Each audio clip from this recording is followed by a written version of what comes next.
Good day coders, and welcome to this training video which will walk you through an introduction to Python. Now the Python environment that we're going to be working with is called, I'm just going to go Python Online GDB. Now this link you will have with you, but this is how you would get to it. There, that's it, that is the one. I would click on that and that will open up the environment that we will be working with. I had suggested before that you set up an account on this platform. This will help you to save all your programs and projects. So if you want to sign up, you would go to, on the left here, to the sign up menu, and once you go in, you have four options. One, if you have a Google account or a Facebook account or a GitHub account, that's three different options. And then the other option is you can make your own username and password with your email, whether it's school or school email or a personal email. I just want to assure you that once you do one of these, an email will come to your account, or a message will come to your account to confirm or verify your email address, at which time you will be able to use the full features of this platform. Now, in my case, I already set up an account, so I'm going to log in, and I set it up with Google. So I'm just going to click on the Google, and then I will choose my email, which was already there because this is my own computer that I'm logged into. This is me. You will they will get the name from the Google account. Okay.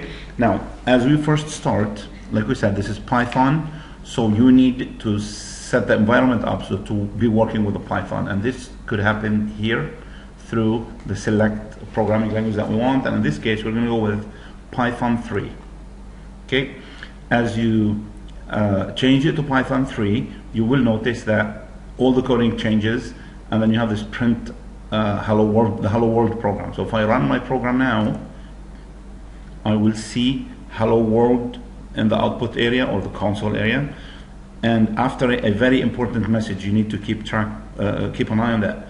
Program finished with exit code 0, press enter to exit console. That means when I have exit code 0 in all programming languages, it means the program ran successfully with no errors and it finished completely. So now if I hit enter, this will close and I go back to my normal view.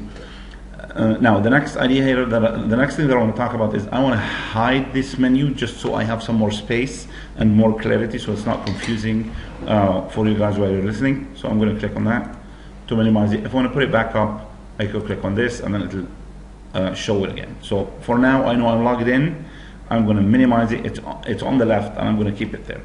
The other thing I'm going to do is I'm just going to maximize with the control and the right arrow. I'm just going to maximize the font a bit so you can see it better, and then I'm going to delete all of this and start coding, giving this demo my way. Now, we have discussed in class more than once the idea of input and output, so I'm going to start with these two. First, output. So anytime you want to display something to the user or to the screen or to the console area or to the output, you use the command print. Now watch, the print command in colors is important here because it's a visual indication of what you're doing. So print is a command in Python that prints pretty much anything you want. If I want to print a text like that was there, hello world, we can do a double quote or a single quote. So I can do this, hello world, like this. Okay, and usually they put a question mark at the end of it. So this will display this text on the console or on the output screen. So if I click run, that's just going to show that. And again, I remind you of this very important message that the program has terminated correctly. I also said I can change these, and this is something Python is very lenient. I can make these single quotes and the program will still work fine without any problem. Okay? So this is the output. With this, I can print any message I want. Hello world, welcome to Python. Okay, so if I click run, now it's going to display on the output two lines. The first one says hello world, the next one says hello world, welcome to Python. Okay, so anything you put inside these double quotes or single quotes will be displayed to the screen. This is the idea of the output. Okay, output is telling the user or the person who is using this app or this program what you want them. Later on you will see this will develop. You will ask them to enter information in. For example, you want a number or something. So we'll come to that later. For now, I need to introduce something else here. I could do print 5 as well. You notice 5, I did not put double quotes around it because 5 is a number and 5 will be just printed as 5. Now the power of this is I could do 5 plus 10. Okay, and then Python will just give me 15.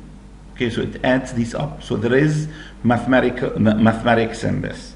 The math is very powerful. I could also say 5 minus 10. What do you think that will give me? It's actually going to give me minus 5.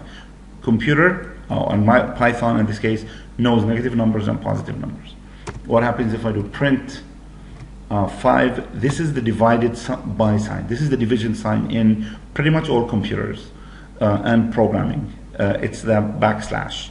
Divided by 2, let's say, that will be 2.5. So if I click run, it's going to show me everything that was before there. Okay, I have print 5 and star 5, which is that, or star 4. 5 star 4, that will give me 20, which is 5 times 4. So we have, this is addition, subtraction, division, multiplication. There's another one about the power. If I want to print, for example, 2 to the power of 3. So I put 2 stars and I put 3. That will be 2 times 2 times 2, which is 8. Okay, so you notice the answers there are coming out as I'm saying. So this is a very quick way of looking at output and what kind of things I can output. Now I could say, I could make this more interesting. I could do this kind of print. The answer is, and I put a comma, and then I put whatever answer I want. So I could say 67 divided by 3, let's say. Now it's going to print at the very end, the answer is, and it's going to give me the result. So there is this as well. I could have with a print, I could have either just text, or we call it string, in between a single quote or a double quote. I could have a calculation, or I could have a mixture of both. And this is important. If you're telling the user a value, you want the user to know what that value is. That will be a really, really good way of doing it. I am going to stop here. This was for the output and the basic math calculations, and I will see you in the next video.